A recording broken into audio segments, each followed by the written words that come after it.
হযরত আওস ইবনু আওস রাদিয়াল্লাহু তাআলা আনহু হতে বর্ণিত।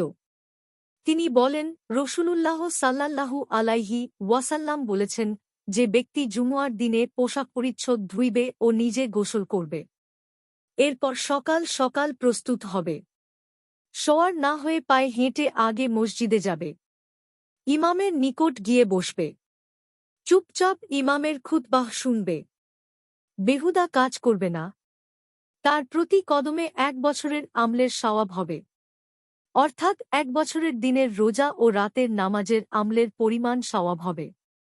তিরমিজি, আবু দাউদ, নাসাই, ইবনু মাজাহ।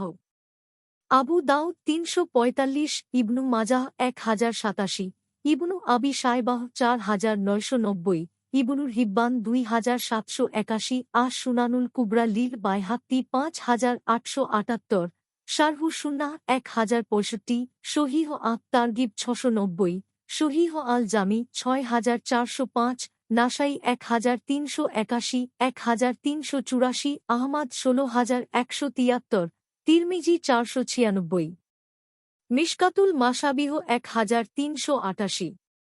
হাদিসের মান সহিহ।